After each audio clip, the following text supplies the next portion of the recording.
ನಮಸ್ಕಾರ ವೀಕ್ಷಕರೇ, Karnataka power TV ನ್ಯೂಸ್ಗೆ ತಮ್ಮೆಲ್ಲರಿಗೂ ಸ್ವಾಗತ. ವಾರ್ತೆಗಳ ವಿವರ. ಎಸ್ಸಿ ಬಸವರಾಜ್ ರವರನ್ನ ಎಂಎಲ್ಸಿ ಮಾಡಿ ರಾಜೇಶ್ ನಾಯ್ಕ್ ಆಗ್ರಹ. ಮೈಸೂರು ಪ್ರಾಂತದ ನಾಯಕ ಸಮುದಾಯದ ಹಿರಿಯ ಮುಖಂಡರಾದ ಎಸ್ಸಿ ಬಸವರಾಜ್ ಅವರು ಕಳೆದ 40 ವರ್ಷಗಳಿಂದ ತಮ್ಮ ಒಡನಾಡಿಯಾಗಿ, ಅನುಯಾಯಿಯಾಗಿ, ನಿಷ್ಠಾವಂತರಾಗಿ ಕೆಲಸ ಮಾಡಿರುವ ಇವರಿಗೆ ಸಾಮಾಜಿಕ ನ್ಯಾಯದಡಿ ನಾಯಕ ಸಮಾಜಕ್ಕೆ ವಿಧಾನ ಪರಿಷತ್ ಸದಸ್ಯರಾಗಿ ಮಾಡಿ ಎಂದು ಮೈಸೂರು ಜಿಲ್ಲಾ ಪತ್ರಕರ್ತರ ಸಂಘದಲ್ಲಿ ನಡೆದ ಸುದ್ದಿಗೋಷ್ಠಿಯಲ್ಲಿ ರಾಜೇಶ್ ನಾಯ್ಕ ಆಗ್ರಹಿಸಿದರು. ನಮ್ಮ ಸಮಾಜಕ್ಕೆ ಮೈಸೂರು ಪ್ರಾಂತ್ಯದಲ್ಲಿ ಸ್ವಾತಂತ್ರ್ಯದ ನಂತರ ಇದುವರೆಗೂ ಕಾಂಗ್ರೆಸ್ ಪಕ್ಷದಿಂದ ವಿಧಾನ ಪರಿಷತ್ನಲ್ಲಿ ಅವಕಾಶವನ್ನ ಮಾಡಿಕೊಟ್ಟಿರುವುದಿಲ್ಲ. ಈ ಹಿಂದೆ ಬಿಜೆಪಿ ಮತ್ತು ಜೆಡಿಎಸ್ ನಾಯಕ ಸಮುದಾಯದವರನ್ನ ಅವರ ಪಕ್ಷದಲ್ಲಿ ವಿಧಾನ ಪರಿಷತ್ ಸದಸ್ಯರಾಗಿ ಮಾಡಿದ್ದು, ಈ ಬಾರಿ ಕಾಂಗ್ರೆಸ್ ಪಕ್ಷದಿಂದ ನಮ್ಮ ಸಮಾಜಕ್ಕೆ ಒಂದು ಅವಕಾಶವನ್ನ ಮಾಡಿಕೊಡುತ್ತಿರುವ ಎನ್ನುವ ನಿರೀಕ್ಷೆಯಲ್ಲಿದ್ದೆ. ಮೈಸೂರು ಪ್ರಾಂತದ ವಿಧಾನಸಭಾ ಕ್ಷೇತ್ರಗಳಲ್ಲಿ ನಾಯಕ ಸಮುದಾಯದ ನಿರ್ಣಾಯಕ ಪಾತ್ರವನ್ನ ವಹಿಸುತ್ತಿದೆ. ಕರ್ನಾಟಕ ರಾಜ್ಯ ಸರ್ಕಾರ ಹಾಗೂ ಕಾಂಗ್ರೆಸ್ ಪಕ್ಷದ ಹೈಕಮಾಂಡ್ ಈ ಬಗ್ಗೆ ನ್ಯಾಯಸಮ್ಮತ ಮತ್ತು ಸಂವಿಧಾನಿಕ ಬೇಡಿಕೆಯನ್ನ ನಿರ್ಲಕ್ಷಿಸಬಾರದು ಎಂದು ಎಚ್ಚರಿಸಿದರು.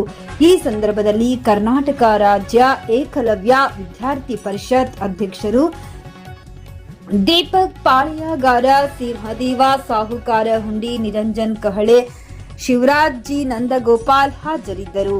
ವರದಿ ಗೂಳಿಪುರ, ಮಣಿಕಂಠ ನಾಯಕ್. ನಮ್ಮ ಸ್ನೇಹಿತರಿಗೆ ನಾವು 3 ಬೇಡಿಕೆಗಳನ್ನು ಪ್ರಮುಖವಾಗಿ ಇಡ್ತಾ ಇರುವಂತಹ ಸರ್ಕಾರ ಬಂದಿದೆ.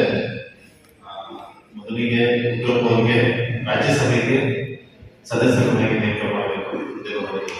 ಅದರ ಜೊತೆಗೆ ನಮ್ಮ ಹಳೆ ಮೈಸೂರು ಭಾಗದಲ್ಲಿ ನಾಯಕ ಸಮುದಾಯದ ಹಿರಿಯ ಮುಖಂಡರಾದಂತಹ ಎಸ್ಸಿ ಬಸವರಾಜ್ ಅವರಿಗೆ ಎಂಎಲ್ಸಿ ಸದಸ್ಯರಾಗಿ ನೇಮಕ ಮಾಡಬೇಕಾಗಿದೆ. ಯಾಕಂತ ಹೇಳಿದ್ರೆ ಸುಮಾರು 40 ವರ್ಷದಿಂದ ಅವರು ರಾಜಕೀಯದಲ್ಲಿ ಸಕ್ರಿಯವಾಗಿ ತೊಡಗಿಸಿಕೊಂಡು ಬಂದಿದ್ದಾರೆ. 1977ರಿಂದ 92, 2000ರಿಂದ 2005 ಜಿಲ್ಲಾ ಪಂಚಾಯತ್ ಸದಸ್ಯರಾಗೂ ಕೂಡ ಆಯ್ಕೆಯಾಗಿ ಕಾರ್ಯನಿರ್ವಹಿಸಿದ್ದಾರೆ. ಮತ್ತೆ 2003ರಿಂದ 2004 ಜಿಲ್ಲಾ ಪಂಚಾಯತ್ ಅಧ್ಯಕ್ಷರಾಗೂ ಕೂಡ, ಮೈಸೂರು ಜಿಲ್ಲಾ ಪಂಚಾಯತ್ ಅಧ್ಯಕ್ಷರಾಗೂ ಕೂಡ ಅವರು ಸಕ್ರಿಯವಾಗಿ ಕಾರ್ಯನಿರ್ವಹಿಸಿದ್ರು. ಅದಾದ್ಮೇಲೆ 2014-16ರಲ್ಲಿ ಕರ್ನಾಟಕ ವಾಲ್ಮೀಕಿ ಅಭಿವೃದ್ಧಿ ನಿಗಮ ಮಂಡಳಿಯ ಅಧ್ಯಕ್ಷರಾಗಿ ಅತ್ಯುತ್ತಮವಾಗಿ ಕಾರ್ಯನಿರ್ವಹಿಸಿದ್ರು. ಅವರ ಕಾರ್ಯನಿರ್ವಹಣೆ ಟೈಮಲ್ಲೇ ಪರಿಶಿಷ್ಟ ಪಂಗಡಕ್ಕೆ ಸೇರಿದಂತ ವಾಲ್ಮೀಕಿ ಅಭಿವೃದ್ಧಿ ಆಫೀಸ್ಗಳು ಸಪರೇಟ್ ಆಫೀಸ್ ಆಗಿ ಹಲವಾರು ಯೋಜನೆಗಳು ಜನಗಳಿಗೆ ತಲುಪುವಂತ ಕೆಲಸಗಳನ್ನ ಬಹಳ ನಿಟ್ಟಿನಲ್ಲಿ ಮಾಡಿದ್ರು. ಈಗ ಮೊದಲೇ ಹೇಗಿತ್ತು, ಸಮಾಜ ಕಲ್ಯಾಣ ಇಲಾಖೆ ಆಫೀಸ್ ಮೇಲೆ ವಾಲ್ಮೀಕಿ ನಿಗಮ ಮಂಡಳಿ ಆಫೀಸ್ ಕೂಡ ಇತ್ತು. ಬಟ್ ಅವರ ಅವಧಿಯಲ್ಲಿ ಏನಾಯಿತು, ಆಫೀಸ್ ಸಪರೇಟ್ ಮಾಡಿದ್ರು. ಅವರ ಕೆಲಸಗಳು ಬೇಗ ಅನುಕೂಲ ಆಗೋ ತರ ಜಿಲ್ಲಾ ಕೇಂದ್ರಗಳಲ್ಲಿ ಸಪರೇಟ್ ಆಫೀಸ್ಗಳನ್ನು ಮಾಡಿ ಅವರ ಕೆಲಸಗಳಾಗೋ ತರ ಮಾಡಿದ್ದಾರೆ. ಮತ್ತೆ ಅವರು ಕೆಪಿಸಿಸಿ ಕೂಡ ಹಲವಾರು ಹುದ್ದೆಗಳನ್ನು ತಗೊಂಡಿದ್ದಾರೆ. 2000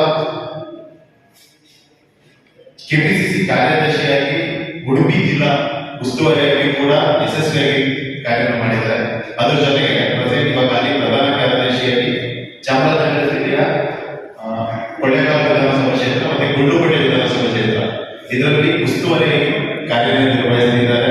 ಅದರ ಜೊತೆಗೆ ಒಬ್ಬ ರಾಜಕಾರಣಿ ಮುಗಿಸಿದ್ದಾರೆ. ಅವರು ಸಮುದಾಯದಲ್ಲಿ ಹಿರಿಯ ಮುಖಂಡ. ಮತ್ತೆ ಈಗ ಅವ್ರನ್ನ ಎಂಎಲ್ಸಿ ಮಾಡಬೇಕು ಅನ್ನೋದು ನಮ್ಮ ಸಮುದಾಯದ ಬೇಡಿಕೆ ಆಗಿದೆ. ಕಾರಣ ಏನಂತ ಹೇಳಿದ್ರೆ, ಈಗ ಸ್ವತಂತ್ರ ಬಂದಾಗಿಂದ ಬೇರೆ ಪಕ್ಷಗಳು ಬಿಜೆಪಿ ಆಗ್ಬೋದು, ಜೆಡಿಎಸ್ ಆಗ್ಬೋದು, ನಾಯಕ ಸಮುದಾಯಕ್ಕೆ ಎಂಎಲ್ಸಿ ಕೊಟ್ಟಿದ್ದಾರೆ. ಬಟ್ ಸ್ವಾತಂತ್ರ್ಯ ಬಂದಾಗಿಂದ ಮೈಸೂರು ಮತ್ತೆ ಚಾಮರಾಜನಗರ ಜಿಲ್ಲೆಯಲ್ಲಿ ಇದುವರೆಗೂ ನಾಯಕ ಸಮುದಾಯಕ್ಕೆ ಎಂಎಲ್ಸಿ ಸೀಟ್ನೇ ಕೊಟ್ಟಿಲ್ಲ.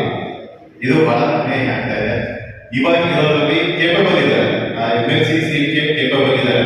ಮತ್ತೆ ನಮಗೆಲ್ಲ ಗೊತ್ತಿರೋಂಗೆ ಏನಾಗುತ್ತೆ ಅಂತಂದ್ರೆ, ನಾಯಕ ಸಮುದಾಯದ ಪರಿಶಿಷ್ಟ ಪಂಗಡದಲ್ಲಿ ನಿಮಗೆ ಮೈಸೂರು ಮತ್ತೆ ಚಾಮರಾಜನಗರದಲ್ಲಿ HD ಕೋಟೆ ಬಿಟ್ಟು ಮೀಸಲು ಕ್ಷೇತ್ರ HD ಕೋಟೆ ಬಿಟ್ಟಿಗೆ ಪ್ರೆಸೆಂಟ್ ಅನಿಲ್ ಚಿಕ್ಕಮಾದವರು ಎಮ್ಎಲ್ಎ ಇದ್ದಾರೆ. ಅವರು ಬಿಟ್ಟರೆ ಯಾವುದೇ ನಾಯಕರು ನಮಗೆ ಅಧಿಕಾರದಲ್ಲಿಲ್ಲ.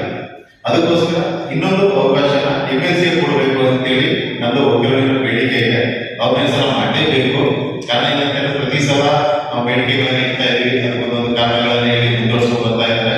ಈಗ ಎಂಎಲ್ಸಿ ಸೀಟು ಈಗಲೂ ಖಾಲಿ ಆಗ್ತಾ ಇದೆ. ಅದಕ್ಕೋಸ್ಕರ ನಾವು ನಾಯಕ ಸಮುದಾಯಕ್ಕೆ ಒಂದು ಅವಕಾಶ ಮಾಡಿಕೊಡ್ಬೇಕು. ಯಾಕಂದ್ರೆ ನಾವಿಲ್ಲಿ ಪ್ರಬಲವಾಗಿದ್ದೀವಿ, ಮೈಸೂರು ಮತ್ತೆ ಚಾಮರಾಜನಗರದಲ್ಲಿ ಪ್ರಬಲವಾಗಿದ್ದೀವಿ. ಕೆಪಿಸಿಸಿ MLC SC ಬಸ್ಸುಗಳ ಬಗ್ಗೆ ಮಾಡಿಕೊಡ್ಬೇಕಾಗಿ ಈ ಮುಖಾಂತರ ಸರ್ಕಾರನ ಕೆಪಿಸಿಸಿ ಅಂದ್ರೆ ಕಾಂಗ್ರೆಸ್ ಪಕ್ಷಕ್ಕೆ ನಾವು ಮನವಿ ಮಾಡ್ತಾ ಇದ್ದೀವಿ.